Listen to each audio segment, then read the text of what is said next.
Hello hi guys, आज मी तुम्हाला दाखवते मी मनी गार्लँड बनवते म्हणजे पैशांची माळ बनवते कॉईनची. मला ॲक्च्युली 67 कॉईनची माळ बनवायची. त्यासाठी मी काय काय साहित्य घेतले ते दाखवते. जस्ट मी एक लेस आणली आहे शॉपमधनं. ती 80 रुपयामध्ये 18 मीटर आली आहे. तर साईजच्या अकॉर्डिंग मी ती कट केली आहे, पण थोडीशी अजून मी कट करणार आहे. थोडं एक्स्ट्रा ठेवण्यासाठी मी त्याच्यावरती कॉईन ठेवून बघते आहे फक्त. तर हे मी असे सगळे कॉईन्स पण कलेक्ट केलेत, 1 रुपीजचे, 2 रुपीजचे आणि 5 रुपीजचे, आणि छोटे छोटे पण कॉईन्स आहेत माझ्याकडे. तर मी ते पण खाली जे बनवणार आहे मी इथे गोल, त्यासाठी हे छोटे छोटे 5 कॉईन वापरणार आहे. ओके. आणि त्यासाठी मी ही लेस आणली होती शॉपमधनं 80 रुपीजची. तुम्ही कोणताही कलर घेऊ शकता तुम्हाला जसा आवडतो तसा. आणि त्यासाठी मी हे दोन जे पुढे इथे लावण्यासाठी पेंडल करण्यासाठी हे थर्मोकॉल आणि व्हाईट याचं कट करून घेतलेत राऊंड शेपमध्ये. आता याला मी थोडं डेकोरेट पण करणार आहे. त्याच्यासाठी मी स्टोन्स पण आणलेत, मी ते पण तुम्हाला दाखवेल. तर आता माझी प्रोसिजर सुरू आहे करण्याची. आणि हा फेविकॉल आणलेला आहे मी. आता फेविकॉलनी हे सगळे जे कॉईन्स आहेत ते या लेसवरती स्टिक करणार आहे. तर मी आता सुरू करते आणि मी तुम्हाला दाखवते.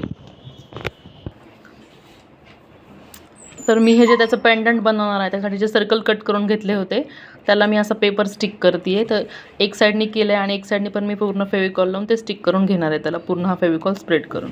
असं मी पूर्ण फेविकॉल स्प्रेड केलं आहे आणि हे त्याच्यावरती आता स्टिक करते आहे. तर हे व्यवस्थित पॅक होते. तर हे 1 पेंडंट रेडी आहे. आता मी दुसरं पेंडंट बनवणार आहे राऊंड शेपचं. तर हे मस्त असे 2 बनवून झालेले आहेत. मला 2 हार बनवायचे. एक हारमध्ये 67 कॉईन्सचा बनवणार आहे मी आणि एक हार मी 64 कॉईन्सचा बनवते आहे. तर आता फर्स्ट हार मी सुरू करते आहे. त्याच्यासाठी मी हे अशी लेस घेतलेली आहे. थोडी मी लांब घेतली, मी थोडंसं कट पण करेन. आणि हे पेंडंट हे आता इथे खाली स्टिक करणार आहे याला. तर मी मस्त हे याला लेसला हे पॅक करून घेतलं पेंडंट आणि मी सेलोटेपनी पॅक केलं. फेविकॉलनी काही बसत नाही आहे. तर मी मस्त आणि 4-5दा सेलोटेप लावलं म्हणजे प्रॉपर ते आता पॅक झालेलं आहे. तर आता मी याच्यावरती हे झालं, त्याच्यावरती पण कॉईन स्टिक करणार आहे आणि याच्यावरती पण पूर्ण कॉईन स्टिक करणार आहे. तर आता मी इथे 1-1 रुपयाचे कॉईन आधी अरेंज करून घेणार आहे. म्हणजे घेतलेत त्याच्यामुळे थोडेसे ते बाहेर गेलेत. हे बघा तुम्ही बघू शकता. माझ्याकडे काही 2-2 रुपयाचे पण आहेत, पण ते तुम्ही सगळ्यात वरती टाका म्हणजे दिसत पण नाही आणि 1-1 रुपयाचे एवढे मिळत पण नाही आहेत. तर थोडेफार 2 जे आहेत ते पण मी ॲडजस्ट केलेत. तरी माझ्या आईने जमवलेले होते कॉईन्स, त्याच्यामुळे मला भेटले हे. आणि मी आता हे सगळे असे लाईननी, पण पहिले पूर्ण जे समोर येतं ते तुम्ही 1-1चे घ्या आणि जे शेवटी असतं ते 2-2चे करा. मी इथे पण 2चे टाकणार आहे. तर मी आता स्टिक करायला स्टार्ट करते आहे. तर मी हे आता 2 स्टिक केलेले आहेत हे कॉईन्स आणि अशा पद्धतीने मी फेविकॉल लावून घेते आहे कॉईनला आणि इथे प्रॉपरली स्टिक करते. मी तुम्हाला दाखवते. 1 सेकंद. फेविकॉल घेतल्यामुळे थोडंसं जपून करावं लागतं कारण तो स्प्रेड होतो परत. Okay see. थोडंसं मी हे प्लास्टिकचं झाकण घेतलं, मी याने प्रेस करते म्हणजे माझा हात नाही लावत आहे कारण खूप लागतं मग हाताला पण ते फेविकॉल आणि चिकचिकी आणि सगळं स्टिक होतं. त्याने असं प्रॉपर प्रेस करून स्टार्ट करते आहे मी.